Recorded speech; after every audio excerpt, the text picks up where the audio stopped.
সুইজারল্যান্ডের জেনেভার কূটনৈতিক টেবিলে যখন থামল কথাবার্তা, তখনই যেন বদলে গেল সমুদ্রের ঢেউ। আলোচনার পরের নীরবতা টিকল না খুব বেশিক্ষণ। খুব দ্রুতই এলো ঘোষণা। মধ্যপ্রাচ্যে যৌথ সামরিক মহড়া চালিয়েছে ইরান ও রাশিয়া। এদিকে আলোচনার লক্ষ্য ছিল ইরান সংকট ও রাশিয়া ইউক্রেন যুদ্ধ নিয়ে সম্ভাব্য সমাধান খোঁজা। কিন্তু সেই বৈঠকের পরই তেহরান ও মস্কো জানায় ওমান সাগরে হবে যৌথ নৌ মহড়া। ইরানের বিভিন্ন সংবাদ মাধ্যমের প্রতিবেদনেও উঠে আসে এ তথ্য। ইরানের সামরিক বাহিনীর মুখপাত্র রিয়ার অ্যাডমিরাল হাসান মাকসুদুল জানিয়েছেন, ওমান সাগর ও ভারত মহাসাগরের উত্তরাঞ্চলে অনুষ্ঠিত হয়েছে এই যৌথ মহড়া। তিনি বলেন, সমুদ্রপথে নিরাপত্তা জোরদার ও দুই দেশের নৌবাহিনীর সমন্বয় বাড়ানোর লক্ষ্যেই হয় এই মহড়া।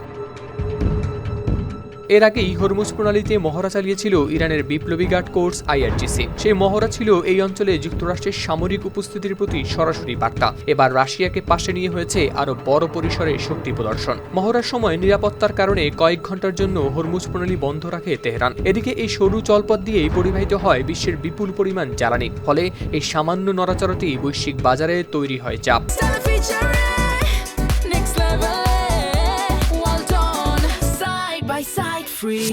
অন্যদিকে এই উত্তেজনাকে আরও বাড়িয়েছে ইরানের সর্বোচ্চ নেতা আয়াতুল্লাহ আলী খামেনির মন্তব্য। তিনি ইঙ্গিত দিয়েছেন, পারস্য উপসাগরে মোতায়েন মার্কিন রণতরীগুলোকে ডুবিয়ে দেওয়া সম্ভব। মঙ্গলবার তেহরানে এক অনুষ্ঠানে খামেনি আরও বলেন, বিশ্বের সবচেয়ে শক্তিশালী সেনাবাহিনী এমন এক চপেটাঘাত খেতে পারে যা থেকে তারা আর সেরে উঠতে পারবে না।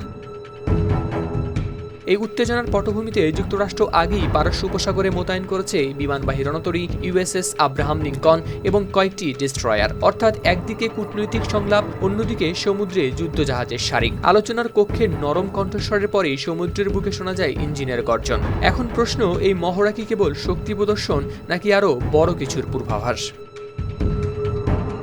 হাওলাদার শামীম, RTV।